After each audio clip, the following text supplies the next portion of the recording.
থালাপাতি বিজয়ের শপথ অনুষ্ঠানে হিন্দুরা যতটুকু না আনন্দ উল্লাস করেছে তার চেয়ে বেশি আনন্দ উল্লাস করেছে সেখানকার মুসলমানেরা। এখন প্রশ্ন হলো, থালাপাতি বিজয় ইনি একজন নায়ক ছিলেন, অর্থাৎ নায়ক থেকে আজকে তার রাজ্যের প্রধান মুখ্যমন্ত্রী হিসেবে আজকে শপথ অনুষ্ঠান নিয়েছে। সেই অনুষ্ঠানের শপথ নেওয়ার মুহূর্তে দেখা গিয়েছে মুসলমানদের মধ্যে অত্যাধিক আনন্দ উল্লাস তারা করছে। এখন প্রশ্ন হলো, তার বিজয়ে মুসলমানদের আনন্দ উল্লাস কেন? আনন্দ উল্লাস এজন্যই কারণ থালাপাতি বিজয় তিনি ঘোষণা দিয়েছেন, আজ থেকে এই তামিলনাড়ুতে আমার রাজ্যে মুসলমানেরা নিরাপদে থাকবে। আমরা হিন্দু বৌদ্ধ খ্রিস্টান যে যে জাতিরই হোক না কেন, আমার সময়ে আমি যতদিন দায়িত্ব পালন করব ততদিন সবাই সমান থাকবে আমার চোখে। মুসলমানদেরকে কেউ নির্যাতন করতে পারবে না। আপনারা ইতিমধ্যে লক্ষ্য করেছেন, আমরা এটা পুরাতন খবর আমরা লক্ষ্য করতে পেরেছি, ভারতের মধ্যে মুসলমানেরা শান্তিতে থাকতে পারে না, মুসলমানদের উপর নির্যাতনের স্টিম রোলার চালিয়ে দেওয়া হয়। কিন্তু অত্যন্ত সুসংবাদ, খুশির সংবাদটা হলো এই থালাপাতি বিজয় তিনি যখন নির্বাচনে বিভিন্ন জায়গায় এই নির্বাচনী প্রচারণায় গিয়েছিল তখন দেখা গিয়েছে ইনি বিভিন্ন মসজিদে নামাজ পড়েছে, মুসলমানদের সঙ্গে কর্মর্দন করেছে, আলিঙ্গন করেছে, মুসলমানদেরকে অত্যন্ত ভালোবাসা দিয়েছে। আর এই মুসলমানদেরকে ভালোবাসা দেওয়ার কারণে থালাপাতি বিজয়ের আসনে আসীন হয়ে আজকে তিনি ঘোষণা দিয়েছেন, সম্মানিত মুসলমান ভাইরা, আপনারা কোনো চিন্তা করবেন না, আমি থালাপাতি বিজয় যতদিন আসি, আমার নেতৃত্ব যতদিন থাকবে ততদিন মুসলমানদের একটা ক্ষতি হতে আমি দিব না। এই যে থালাপাতি বিজয় যে মুসলমানদের জন্য একটা ঘোষণা দিয়েছে, এই ঘোষণা পেয়ে হিন্দুদের চেয়ে আজকে ভারতের বুকের মুসলমানেরা আনন্দ উৎসব করতেছে, কারণ প্রতিটি মানুষ চায় তার জীবনের নিরাপত্তা। আর থালাপাতি বিজয়ের এই ঘোষণার মাধ্যম দিয়ে সেখানকার মুসলমানেরা নিশ্চিত হয়েছে যে হিন্দুদের মাধ্যমে তাদের উপর কারো নির্যাতন আসবে না, কারণ সমস্ত দায়িত্বগুলো থালাপাতি বিজয় নিয়েছে। আসলে নেতা তো এরকমই হওয়া দরকার। বিষয়টা হলো, ক্ষমতা অস্থায়ী, চিরস্থায়ী নয়, একবার এখানে থাকবে আরেকবার ওর কাছে যাবে, কিন্তু এই ক্ষমতার অপব্যবহার করে যদি কোনো মুসলমানের উপর নির্যাতন করা হয়, কোনো অন্য গোষ্ঠীর উপর যদি নির্যাতন করা হয়, এটা কখনোই ভালো বিষয় নয়। এজন্য থালাপাতি বিজয়কে আমরা ধন্যবাদ দিতে চাই যে রাজনীতি জায়গায় থাকবে, আর সবার অধিকার আর সবার নিরাপত্তা সবার জায়গায় থাকবে। আজকে মুসলমানের অত্যন্ত আনন্দিত হয়েছে, খুশি হয়েছে, তারা উল্লাস করতেছে এই ভেবে যে আমরা যাকে ভোট দিয়েছি, যিনি আমাদের দায়িত্ব গ্রহণ করেছেন, তিনি আমাদের নিরাপত্তার কথা প্রথমেই ভাবছেন। এজন্য আজকে সারা ইন্ডিয়ার বুকে, বিশেষ করে তামিলনাড়ুরে এই থালাপাতি বিজয়ের ঘোষণার মাধ্যম দিয়ে মুসলমানেরা আজকে নিশ্চিত থাকতে পারতেছে যে তাদের কোনো সমস্যা হবে না। এরকমই প্রতিটি রাজ্যেই হওয়া দরকার। এজন্য আমরা থালাপাতি বিজয়কে আমরা সুসংবাদ দিচ্ছি, আমরা থালাপাতি বিজয়কে আমরা ধন্যবাদ দিচ্ছি যে তিনি প্রথমেই যে কাজটি তিনি ঘোষণা দিয়েছেন সেটা হলো মুসলমানদের নিরাপত্তা। আর একজন মানুষ আর একজন মানুষের কাছে নিরাপত্তায় থাকবে, এটাই তো সমুচিত হওয়া দরকার, এটাই তো মানুষের কাম্য।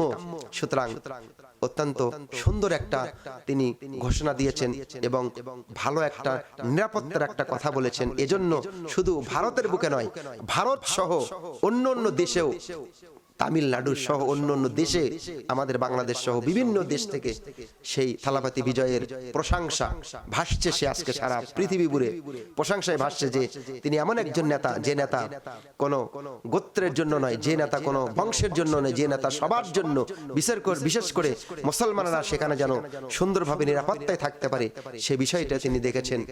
আর মুসলমানদের নিরাপত্তার কথা ভেবেই আজকে সেখানে মুসলমানেরা আনন্দ উল্লাস করছে। এভাবেই যেন প্রতিটি দেশে, প্রতিটি সমাজে, প্রতিটি রাজ্যে, প্রতিটি এলাকায় যেন সবাই যেন মিলেমিশে সুন্দরভাবে, একাকিত্ব না হয়ে সবাই যেন মিলেমিশে দেশটাকে এগিয়ে নিতে পারে, সবারই এরকমই কাম্য হওয়া দরকার। ভারতের অঙ্গরাজ্য পশ্চিমবঙ্গ, যেখানে মমতাদি শাসন করেছিলেন দীর্ঘদিন পর, সেখানে মুখ্যমন্ত্রী হিসেবে শপথ গ্রহণ করেছেন শুভেন্দু। এই শুভেন্দু অধিকারী যখন শপথ গ্রহণ করেছে, শপথ অনুষ্ঠানে যখন শপথ নিয়েছেন, সেই শপথ নেওয়ার পর থেকেই পশ্চিমবঙ্গে মুসলমানদের উপর নির্যাতনের স্টিম রোলার চালিয়ে দেওয়া হচ্ছে। প্রিয় ভাইরা আমার, ভাষা আমার এখানে নীরব হয়ে যাচ্ছে যে এই শুভেন্দু অধিকারী তিনি যখন শপথ গ্রহণ করলেন, এই শপথ গ্রহণ করার সঙ্গে সঙ্গে পশ্চিমবঙ্গের প্রতিটি এলাকায় মুসলমানদের উপর স্টিম রোলার তারা চালাচ্ছে, নির্যাতন তারা করতেছে। আমার প্রিয় ভাইয়েরা, ইতিমধ্যেই সোশ্যাল মিডিয়ায় আপনারা লক্ষ্য করেছেন এই শুভেন্দু অধিকারী যখন শপথ গ্রহণ করেছেন, এমনকি তিনি যেদিন বিজয় লাভ করেছেন সেদিন তিনি মুসলমানদের বিরুদ্ধে হুঙ্কার ছেড়েছিলেন, মুসলমানদের অস্তিত্ব রাখবে না, মুসলমানদেরকে নির্যাতন করবে। আমার প্রিয় ভাইয়েরা, দুঃখজনক হলেও সত্য, আমরা লক্ষ্য করেছি সেই আপনার শুভেন্দু অধিকারী ইনার এই ঘোষণা দেওয়ার কারণে তার যে কর্মী বাহিনী রয়েছে সেই কর্মী বাহিনীগুলোকে লক্ষ্য করে দেখলাম তারা মুসলমানদেরকে পিটতেছে, তাদেরকে নির্যাতন করতেছে।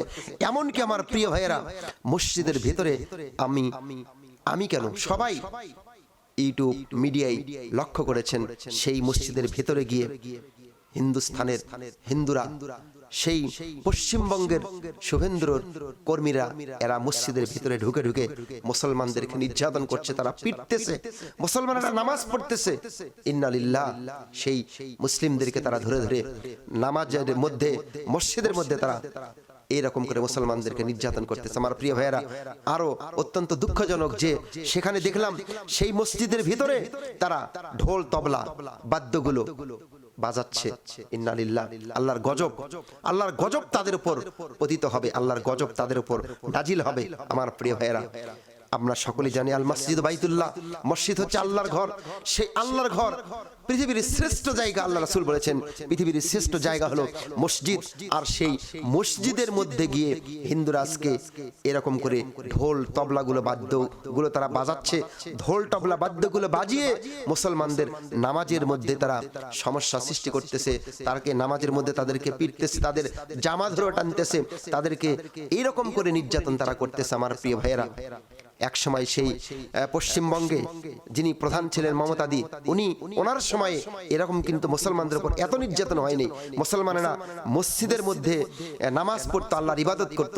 সেখানে এরকম ইতিহাস আছে, ভারতের এরকম ইতিহাস আছে যে বহু মসজিদ তারা ভেঙে দিয়েছে, মসজিদগুলো ভেঙে দিয়ে সেখানে তারা গির্জা, সেখানে তারা প্যাগোডো তারা তৈরি করেছে। কিন্তু আমার ভাইরা, আজকে আমরা দেখলাম দুদিন আগে সেই ভারতে পশ্চিমবঙ্গের বিভিন্ন মসজিদের মধ্যে এই সমস্ত হিন্দুরা গিয়ে তারা তবলা ঢোল গুলো এগুলো বাজাচ্ছে, যেগুলো একদম নিকৃষ্ট হারাম। সবচেয়ে বড় বিষয় হচ্ছে মসজিদ হলো আল্লাহর জায়গা, সেই জায়গায় যার ধর্ম সে পালন করবে, এখানে বাধা কেন? আমাদের বাংলাদেশেও তো অনেক হিন্দু আছে, কই আমাদের এই এলাকার, আমাদের এই দেশের কোন মানুষ তো হিন্দুদের তাদের ইসলামী যে কার্যকলাপ, তাদের যে ধর্মীয় কার্যকলাপগুলো আছে সেখানে তো আমরা মুসলমানরা কখনো বাধা দেই না, আমরা কখনো বাধা দেই না, কারণ আমাদের মধ্যে এই শিক্ষাটা আছে। আল্লাহ পাক কোরআনের মধ্যে বলছেন লাকুম দীনুকুম ওয়ালিয়া দিন, যার ধর্ম সেই পালন করবে, মুসলমানের ধর্ম মুসলমান পালন করবে, হিন্দুর ধর্ম হিন্দু পালন করবে। তাহলে এখানে বাধা কেন? শুধু আমাদের বাংলাদেশে নয়, বিভিন্ন দেশে যেখানেই মুসলমানেরা আছে তারা সুন্দর করে তাদের ধর্মগুলো পালন করে। কিন্তু আমরা লক্ষ্য করতে পারি, বিশেষ করে বর্তমানে এই ভারতের জমিনে এই আপনার শুভেন্দু অধিকারী যখন তিনি বিজয় লাভ করলেন, তখন এমন ভাবে ঘোষণা দিলেন, তার ঘোষণায় তার কর্মীরা এমন ভাবে উচ্ছৃঙ্খলা দেখাচ্ছে, বিভিন্ন জায়গায় মুসলমান লোকদেরকে তারা পিটতেছে, তাদেরকে নির্যাতন করতেছে, এমনকি তাদের ঘর বাড়িগুলো জ্বালিয়ে পুড়ে ছারখার করে দিচ্ছে, এমনকি তাদের ঘর বাড়িগুলো থেকে জ্বালিয়ে পুড়ে ছারখার করে তাদেরকে নির্যাতন করে ঘর থেকে বের করে দেওয়া হচ্ছে।